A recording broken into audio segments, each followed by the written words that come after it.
धन्यवाद करते हैं, प्रार्थना करते हैं। आज संध्या कालीन में प्रभु जो आपने हमें सकुशल इस ज्योति आराधना में पहुंचाया है, हाँ प्रभु, इस आराधना को हम किस प्रकार जाने समझे, वैसे हमें ज्ञान, बुद्धि, आत्मा शक्ति और सामर्थ हमें भर दीजिए और उपस्थित तमाम लोगों को आपका वचन देकर सुनकर समझने की शक्ति दान करें। प्रार्थना समझाने और समझाने वाला यीशु स्वामी हमारे लिए शिशु स्वरूप धारण करके हमें पापों से मुक्त किया हुआ प्रभु आपके पवित्र नाम से मांगते हैं, आमीन। और संध्या कालीन की कल सुबह के पर्व आराधना 9 बजे होगा, ध्यान से रखिएगा। 9 बजे होगा, तो इस बातों को आप ध्यान से रखिए। जल्दी उठिए, काम काज करिए, उसके बाद आप जो भी करना है आप जो करिए और जहां जाना है जाइए। क्रिस्टियों प्रिय मंडली, धर्म के शास्त्र के अनुसार यीशु मसीह के जन्म की चरित्रता और आज जो हम ये चौथी जो आराधना में उपस्थित हैं, इसके विषय में भी हमको जानना है कि यूहन्ना ने पहले से कहा दिया कि जगत का एक व्यक्ति आने वाला है, वो ज्योति है और उसका ज्योति उसके हाथ में है, वो अंधकार को दूर करेगा, ये यूहन्ना ने कहा। मगर यीशु मसीह के आने के द्वारा आज स्वर्ग पर क्या हुआ, धरती पर क्या हुआ, धरती के बातों में क्या हुई, ये सारी चीजों को मैं कुछ देर आप लोगों को सामने रखना चाहता हूं। आप ध्यान से सुनिएगा, आप प्रभु से विश्वास के साथ चलिएगा। बाइबल के अनुसार यीशु मसीह का जन्म एक विचित्र घटना से हुआ है और इस जन्म के विषय में चारों सुसमाचार में या पुराना नियम पर हर एक जगह पर लिखा गया है। तो भी आज हमें संध्या के कालीन पर यीशु मसीह का जन्म कैसे हुआ, जन्म का संदेश किसे दिया गया, जन्म के स्थान पर कौन लोग देखने गए, आप देखकर क्या हुआ, ये सारी चीजों बाइबल हमें बताती है। इस बाइबल के अनुसार उस दिन में जब यीशु मसीह के जन्म के दिनों में इस्राएल के देशों पर रोम साम्राज्य का शासन चलता था और इस रोम साम्राज्य के शासन काल में जब यीशु मसीह का जन्म के समय में रोम साम्राज्य को अपने राज्य किया शासन के समय में जितनी भी उसके शासन में जितनी भी जनता, जो आम जनता थे, वो सारे जनताओं को उन्होंने अपने राज्य किया जो रजिस्टर में वो देखना चाहता था कि उस जनता कितने जनता और कितने राज्य पर उसका अधिकार है। और इस आलोचना करके, योजना करके उस समय के साम्राज्य, जो उस समय के शासनकर्ताओं ने एक आज्ञा को निकाला और वो आज्ञा था जनगणना। क्या था? जनगणना। और वो जनगणना था और ऐसे था वो जनगणना कि जो व्यक्ति जिस गांव का है, जो व्यक्ति जिस शहर का है, जो व्यक्ति जिस शहर का है, जो व्यक्ति जिस जिला का है, जो व्यक्ति जिस कुटुंब का है, वो अपने निज कुटुंब, निज नगर, निज जिला, निज गांव, निज लोगों के पास क्या करे, जाए, ऐसा उनका आज्ञा था। और इसी आज्ञा के अनुसार, धर्म के शास्त्र के अनुसार, पवित्र बाइबल के अनुसार यदि हम देखते हैं तो यीशु मसीह का जन्म का समय उसी समय में होता है, ये बाइबल हमें बताती है। धर्म के शास्त्र के अनुसार कैसर, अगस्तुस कैसर यीशु के जन्म के समय क्रिस्ट रोम सम्राट था, वो रोम सम्राट था और उसका वास्तविक नाम ऑगस्टस बिन, परंतु वह अपने पदवी मतलब अपने अधिकार के द्वारा उन्हें अगस्तुस कैसर सोल्जर के नाम से जाना अधिक लोग जानते थे।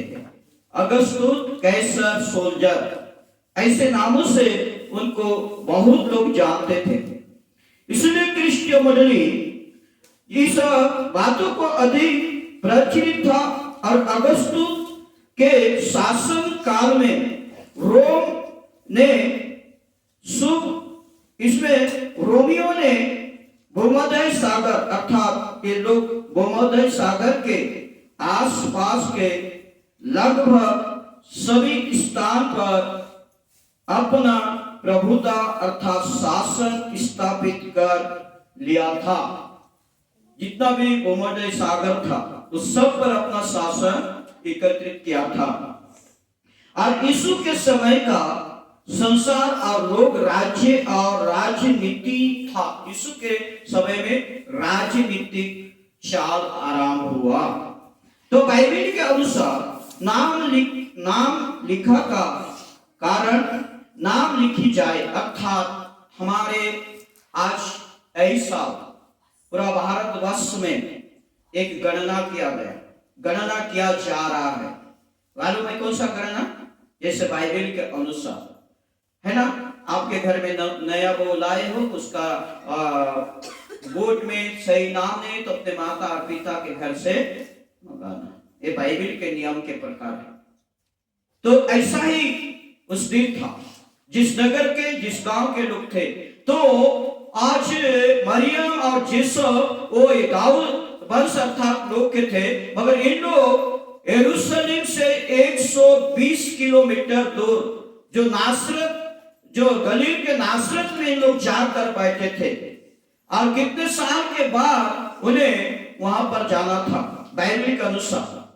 और प्रिय मंडली को लगभग 120 किलोमीटर जाना बोलने से एक व्यक्ति को 7 दिन का सफर होगा। आज के उसके दिन में, आज में एक ही दिन में 2 घंटा 4 घंटा में हम लोग चले जाएंगे, मगर उस दिन में 4-5 दिन उन लोग का यात्रा था, क्योंकि उनका वहां जाना जरूरी था, क्योंकि वो वंशावली निकालना जरूरी था। इसलिए मरियम और यूसुफ जो यीशु मसीह के जन्म के समय में जो राजा जो अगस्तुस कैसर के आदेश के अनुसार ये प्रकार का था, जो व्यक्ति जो गांव का है, जो जिला का, जो शहर का है, वो अपने अपने कुटुंब में वो स्वयं जाकर अपने जनगणना किया जाए, ये जो राजा का आदेश था, वह शासनकर्ता का आदेश था। इसीलिए मरियम और यूसुफ को अपने गांव जहां बसे थे उसको छोड़कर बेतलहम को जाना उनका जरूरत समझा। और बेतलहम में जो लोग चले गए गधे पर, और बेतलहम में जाकर वहां कहीं पर भी जगह नहीं था, और वो जगह नहीं रहने के द्वारा उन लोग एक सराय अर्थात एक गाय बांधने वाले कोटा पर जाकर टिकने लगे। और जहां उन लोगों ने वहां पहुंचे, उसी समय यीशु मसीह का जन्म का आरंभ होता है। क्योंकि हमने लूका में अभी हमने पढ़ा है, लूका में हमने अभी पढ़ा है कि यीशु मसीह का जन्म का आरंभ वहीं से होता है। मेरे प्रियो, यह बाइबल बताती है उन दिनों में अगस्तुस कैसर की ओर से आज्ञा निकली कि सारा जगत के लोगों के नाम लिखाई जाए। यह पहली नाम लिखा उस समय हुई।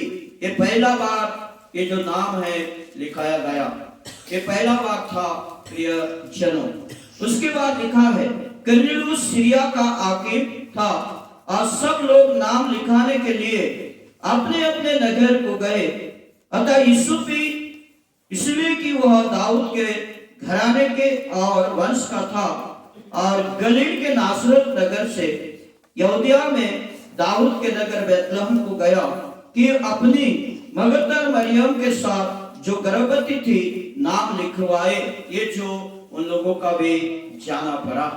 तो इसलिए बाइबल के अनुसार, धर्मशास्त्र के अनुसार मैंने अभी आपको बताया ये बातों को, कि ताकि लोग यहाँ पर हमने देखा कि सब लोगों के लिए यह आवश्यकता था कि बाइबल के अनुसार रहने वाले क्रिस्टीय प्रिय मंडली परमेश्वर के अनुग्रह और दया, परमेश्वर की कृपा, बाइबल के अनुसार यीशु के जो संसार लोग राज्य और राजनीति था और नाम लिखा का कारण नाम लिखी जाए किया गया था, और ताकि रोम के अधिनियम स्थल क्षेत्र में रहने वाले प्रत्येक व्यक्ति से रोमी सम्राट के लिए कर वसूल किया जा सके। मतलब हर परिवार से और राज्य लोगों क्या करते थे, वसूल मतलब पैसा लेने के लिए सब काम उनका मालूम था, और कि वह अपने गृह नगर में यह अपने नाम लिखवाए। लूका उसका 2:3 पर हमें अभी पाया। लूका 2-3 पर लिखा है कि सब लोग नाम लिखाने के लिए अपने अपने नगर को गए, मतलब अपने अपने खुद जन्म या वंशावली में चले गए।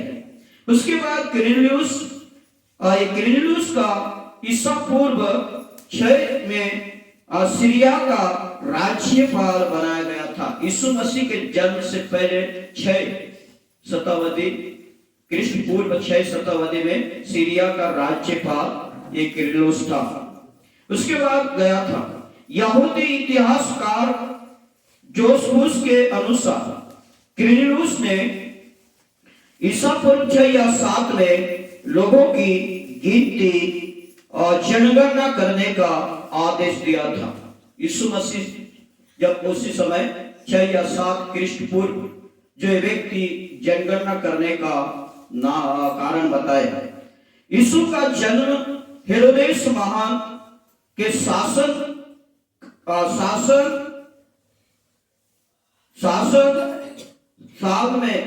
काल में हुआ था, जिनकी मृत्यु ईसा पूर्व 4 में होने का विवरण पाया जाता है। यीशु मसीह का जन्म हेरोदेस महान के समय में यीशु मसीह का जन्म हुआ। और यहाँ पर हम देखते हैं 4 पद में वह मैं ही ने कहा विवरण पाया जाता है। 4 पद में विवरण है। लूका का 4 में क्या है? विवरण क्या है बता रहा हूं। यह यूसुफ भी इसलिए कि वह दाऊद के घराने और वह का था, मतलब ये विवरण है जो वहां जाने का एक कारण है। इसलिए क्रिस्टीय मंडली अथवा लूका में उल्लिखित नाम लिखाई का निश्चित समय ज्ञात नहीं। लूका 1 का 76, मलाकी 1:3 का और 1 और लूका 1 का 79 यदि हम पढ़ते हैं तो सारे विवरण हमको पता मिलेगा। एक घर जाके पढ़िए, हमारे पास समय नहीं है। तो इसलिए बाइबल के अनुसार, धर्मशास्त्र के अनुसार यशायाह 9:9 पर क्या लिखा है? यशायाह 9:9 में बाइबल निकालोगे तो एक पॉइंट पढ़ने से अच्छी है। नासरत यहूदियों बेतलहम, लूका 1:26 पर परमेश्वर रहने वाला स्थान है। इसलिए क्रिस्टीय मंडली प्रभु यीशु मसीह के जन्म के बाद हमने एक घटना को देखते हैं। यहाँ पर लिखा है उनके वहां रहते हुए उनके जनने के लिए पूरे हुए और वह अपना पहलौठा पुत्र जनी और उसे कपड़े में लिपट कर छलनी में रखा, क्योंकि उनके लिए सराय पर जगह नहीं थी। जब यीशु मसीह और जब बेतलहम नगर जो यरूशलेम में चले गए और चले जाने के बाद मरियम और यूसुफ जाने के बाद यीशु मसीह का जन्म जो बेतलहम के नगर जो यरूशलेम में वहां पर हो गया। और जब ये लोग चले गए और इनके खाने का जो वस्त्र और रोटी पकड़े थे और वही रोटी पकड़े हुए कपड़ा पर यीशु मसीह को लेपटे और छलनी में रखा। और उस दिन क्या हुआ, क्या घटना घटा तो बाइबल में हम देखते हैं। और उस देश में कितने जो गड़िया थे जो रात में मैदान में रखकर अपने झूठ का पहरा दे रहे थे। और प्रभु का एक दूत उनके पास आ खड़ा हुआ और प्रभु का तेज उनके चारों ओर चमका और वह बहुत डर गए। तब स्वर्गदूत ने उनसे कहा मत डरो, क्योंकि देखो मैं तुम्हें बड़े आनंद का सुसमाचार सुनाता हूँ जो सब लोगों के लिए है। यहाँ पर हम उस बातों को देखते हैं। प्रभु यीशु मसीह जब जन्म लिए तो सबसे पहले ना कोई राजा ना प्रजा, मगर सबसे पहले वो बाहर रहने वाले, ठंड में रहने वाले, वो भेड़ को रखवाली करने वाले, वो गलीलिया को परमेश्वर का संदेश सुनाया गया। क्यों सुनाया गया? क्रिस्टीय मंडली, क्योंकि उन्होंने बहुत मेहनती से भेड़ को चढ़ाते थे और वो भेड़ था मंदिर में बलिदान करने वाला भेड़।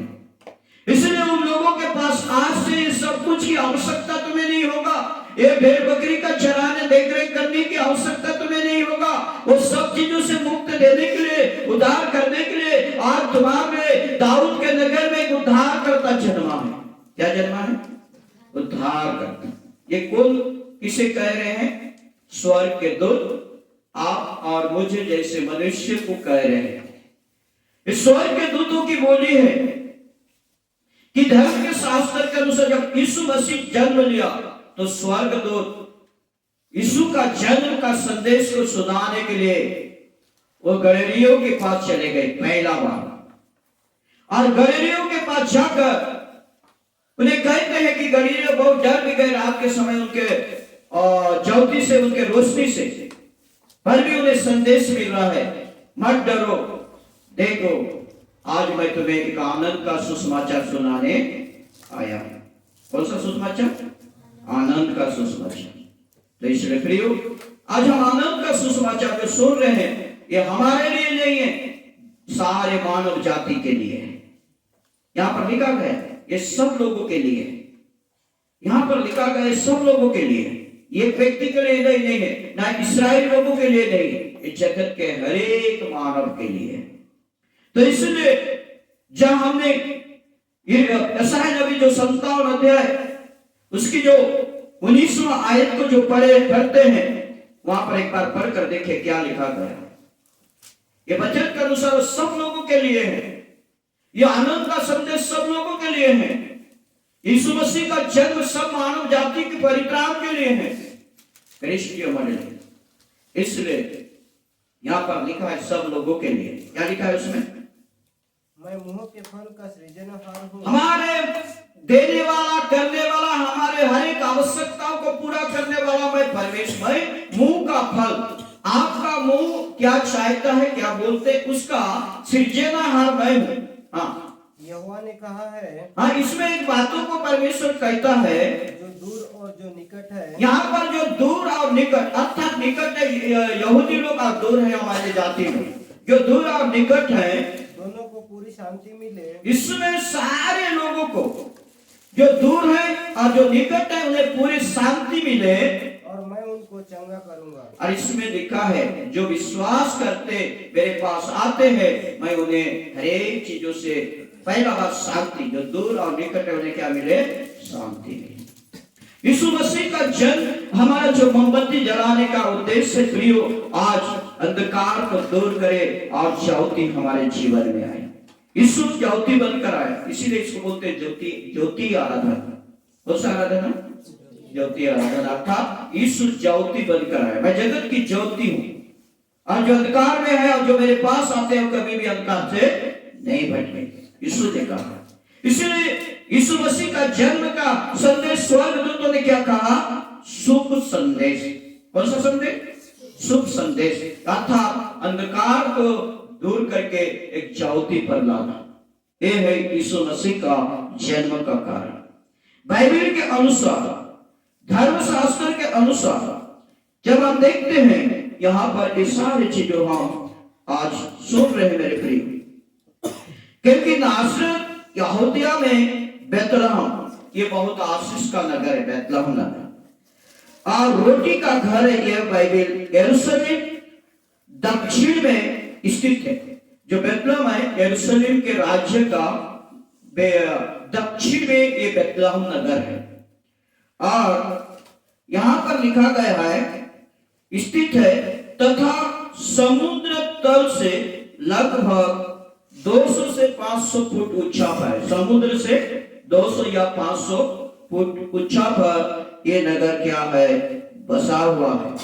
तो इसलिए प्रियो, परमेश्वर का वचन उस दिन कैसे चले गए होंगे आप लोग, अभी जब सर्च मारोगे उस सारी चीजों को आप अपने मोबाइल पर उस दिन की घटना आप देख सकोगे कैसा था उस समय में। तो इस सारे बातों को हम यहाँ पर देख रहे हैं। तो इसलिए यीशु मसीह का जन्म, चरित्रता को, संदेश को लाने वाले लोग कौन थे? पहले कौन थे? स्वर्गदूत। कौन थे? स्वर्गदूत। स्वर्गदूत की बानी थी ये। स्वर्गदूतों ने बताए, किसे बताए? गलीलिया ने। आज सुनने वाले लोग थे गलीलिया, अर्थात बहुत ही मेहनती और परमेश्वर की आज्ञाओं को मानने वाले लोग थे।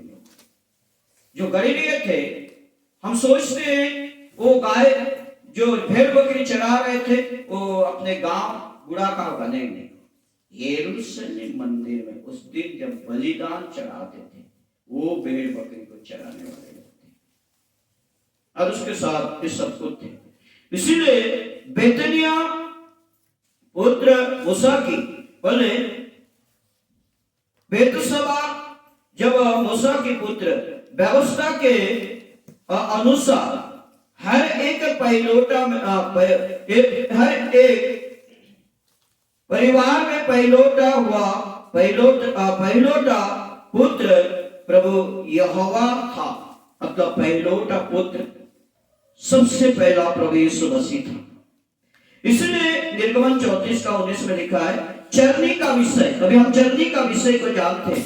चरनी इसे कहा जाता है, चरनी इसका प्रयोजन जब पशुओं का चारा यीशु मसीह ने जब चरनी में रखा गया, कपड़े में लिपटाया गया, तो प्रियो जो चरनी है पैरा, और उस पैरा जो गाय खाने वाला डोंगा था, और उसमें यीशु प्रभु को डोंगा पर पैरा को बिछाकर वही रोटी कपड़ा पर क्या किए और सुला दी। स्वर्गदूत ने उन्हें पता भी दिए। क्या दिए? पता। कौन सा पता दिए? यहाँ पर लिखा गया है। तुम्हें बड़े आनंद का सुसमाचार सुनाता हूं जो सब लोगों के लिए होगा कि आज दाऊद के नगर में तुम्हारे लिए एक उद्धारकर्ता जन्मा है और यही मसीह प्रभु है। देखिए स्वर्गदूत का शब्द था उद्धारकर्ता। मसीह का अर्थ है उद्धारकर्ता।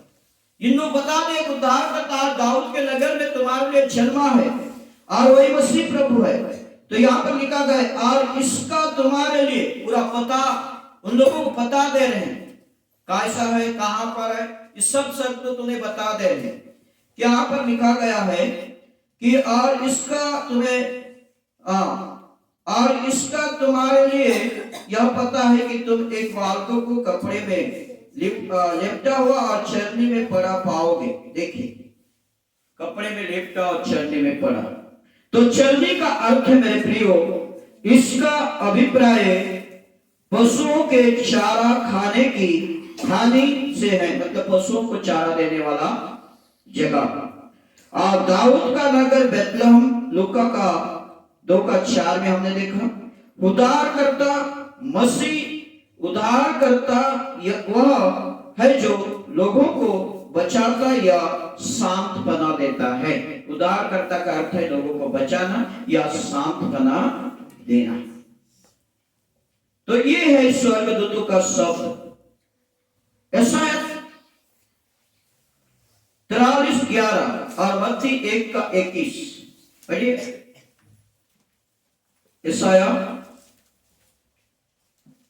43:11 और मत्ती 1:21।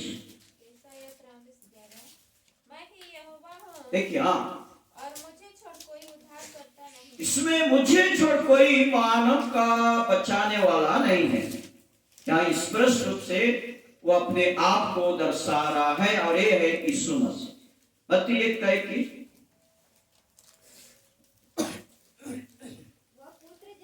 हाँ, यहाँ पर वो बातों को यह पूर्व कर रहा है। वो पुत्र जनेगा तो उसका नाम यीशु रखना,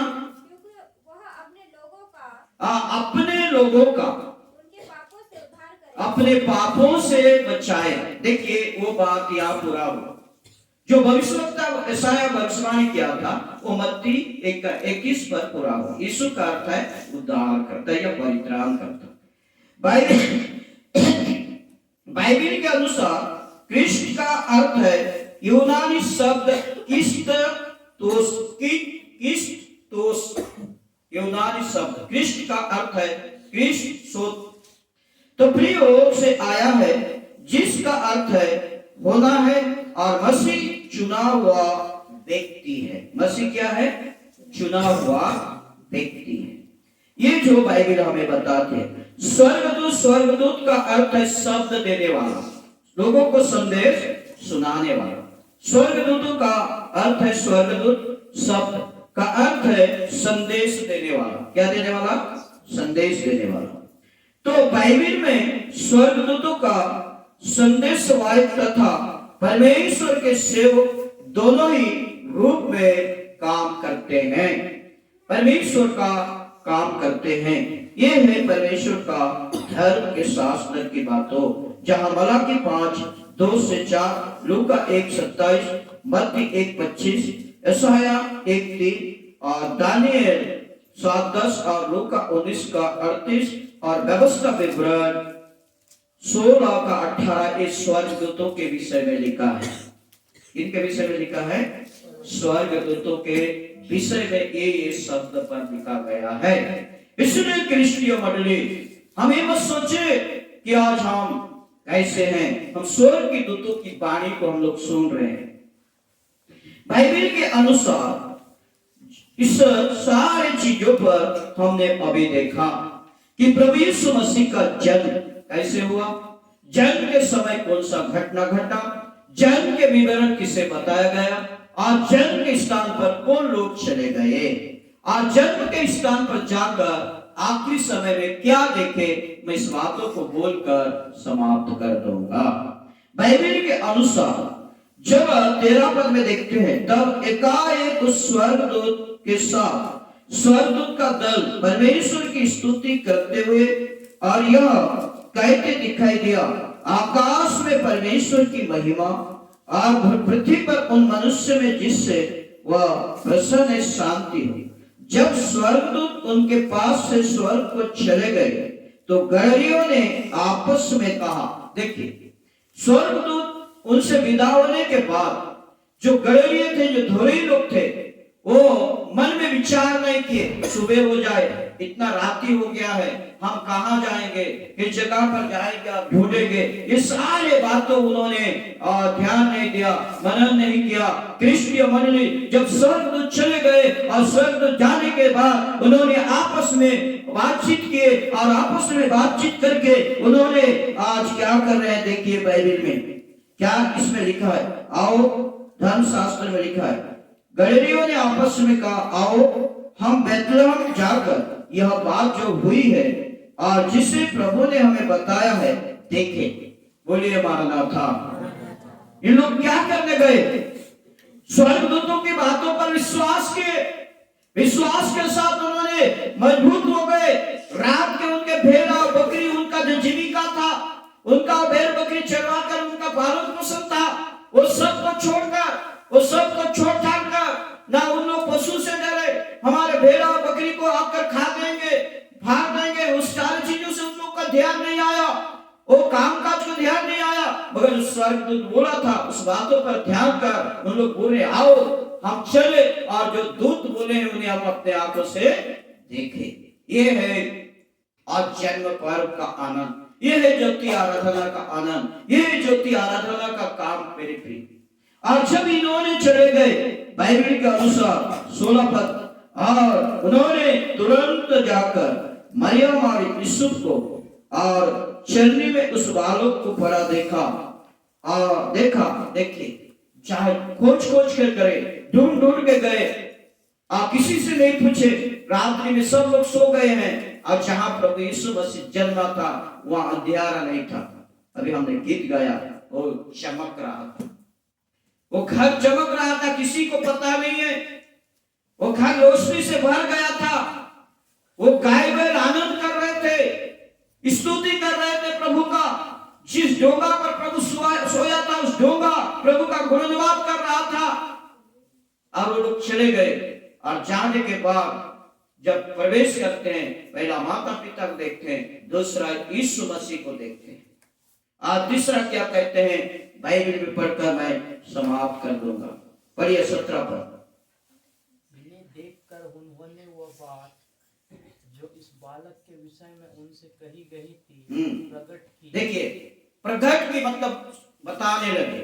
18 पर, और सब सुनाने वालों ने उन बातों से जो गड़रियों ने उनसे कही आश्चर्य किया। तो प्रिय विश्वासी मंडली, और इस बातों पर हमने देखते हैं धर्म के शास्त्र पर गड़रियों ने जैसा उसने कहा गया था वैसा ही सब कुछ सुनकर देखकर परमेश्वर की महिमा और स्तुति करते हुए चले गए। प्रियो, इन लोग खाली हाथ में नहीं गए, परमेश्वर को स्तुति किया, भेंट दिया, परमेश्वर को अपने जीविका दिया, परमेश्वर को ढूंढने चले गए। हमारा काम बड़ा है परमेश्वर को ढूंढते हैं। जब तक बाइबल में लिखा है जब तक नहीं मिलेगा तब तक उसे ढूंढते हो।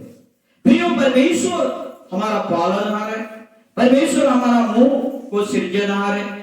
परमेश्वर जो हमारा हर एक आवश्यकता जाए, किसी 2 का 14 में हमने पढ़ा, जो दूर थे और जो निकट थे परमेश्वर उन दोनों को मिलाया। जो दूर और निकट थे वो परमेश्वर यीशु मसीह ने क्या किया, मिलाया। तो इसलिए अज्योति आराधना का कारण है हमारे जीवन को प्रभु के हाथों में समर्पित करके, हमारे जीवन को अंधकार से दूर करके एक सच्चे मार्ग पर चलना। ये है ज्योति आराधना का कर्तव्य। तो इस वचन के माध्यम से हमने जाना कि परमेश्वर का जन्म का संदेश किसने दिया, परमेश्वर यीशु मसीह कहाँ जन्मा, उस जन्म का स्थान को भी हमने सुना, उसका जन्म कैसे समय में हुआ, इस बातों को भी हमने सुना। और उसके जन्म के द्वारा संदेश किसे दिया गया, संदेश देने वाले लोग कौन थे, और संदेश जहां प्रभु जन्मा था तो जन्म पर जाकर देखने वाले उसे परिणाम करने का काम करने वाले भी हमने सुना। तो ऐसा ही आपको और मुझे भी प्रभु यह अंतिम युग में, यह अंतिम के समय में उसका इस आराधना के माध्यम से, ज्योति आराधना के माध्यम से हमारे जीवन को हर प्रकार की अंधकार, अविश्वास, संदेह, सबसे बड़ी बात है मनुष्य की संदेह कभी भी हमें आगे नहीं बढ़ता। और हमारे जीवन में संदेह तो हम विश्वास में भी मजबूत नहीं बनेंगे। आप विश्वास में नहीं मजबूत नहीं बनेंगे, उसके बाद हम परमेश्वर के राज्य या महिमा के राज्य में प्रवेश नहीं करेंगे। तो इसलिए मेरे प्रियो, सबसे पहले हम प्रभु का स्थान देव गलीलिया के समान, कि हम अपने संसार में के कार्य पर सर्वदा उलझ ना रहे, संसार के काम करते हुए सबसे पहले परमेश्वर के काम करें, आप परमेश्वर देने वाला आशीष को पाए। क्योंकि गलीलियों ने जो काम किया उस काम के द्वारा उन्हें आदि धर्म के शास्त्र पर उनका कर्म काम लिखा गया। यदि आपका मेरा भी कर्म और काम यह अंतिम युग में अच्छा रहेगा, जब प्रभु न्याय करने वाले के लिए जगत में आएगा, उस पुस्तक में लिखा रहेगा। समझ रहे हैं ना? जब प्रभु न्याय करने के लिए आएगा, वो पुस्तक में हमारा 80 वर्ष का उम्र में 80 का इधर का 20 और इधर का 10-15 छोड़ देगा, माने 20 या 30 वर्ष छोड़ दे, दो टाइम का, मतलब बचपन का 15, बुढ़ाप का 15 छोड़ने से क्या हुआ 30।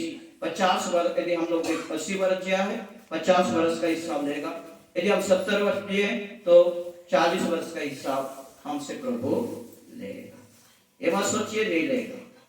तो हम जकरिया लोगों का जो पहला दिन में जो काम किए उनका चरित्र तो बाइबल में लिखा है।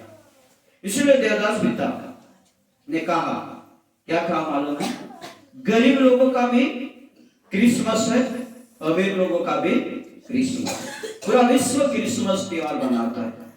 वो कैसा बनाता है किसी को पता नहीं, मगर देवदास पिता ने कहा, यदि हम प्रभु को देखकर, उसके शिशु के रूप में देखकर यदि हम जन्म पर पालन करेंगे तो प्रभु हमें आशीष देगा। तो प्रियो, हमने 1 तारीख से लेकर आज तक जन्म पर्व पालन किया, मगर कल क्या होगा, जन्म पर्व का उत्सव, आनंद होगा। इसलिए प्रभु हम सबको गलीलियों के समान देखकर जन्म पर्व पालन करने का सौभाग्यता शक्ति प्रभु हम सबको दान करे।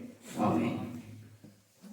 सर्वशक्तिमान दयालु प्रभु परमेश्वर पिता, हम धन्यवाद करते हैं, प्रार्थना करते हैं प्रभु जी, आज जो गलीलियों ने आपके वास जहाँ जन्मे थे वहां पर जाकर आपको दंडवत करके उन्होंने आपका जन्म को उत्सव को बनाया, आप ज्योति आराधना को उन्होंने अच्छी रीति से बनाया। इसी प्रकार हम भी इस ज्योति आराधना में आए तमाम लोग देखकर आपकी ज्योति आराधना करके आशीष को पाने वाले बन सके, वैसे हमें आशीष देकर चला जाएगा। यीशु के नाम से मांगता हूँ।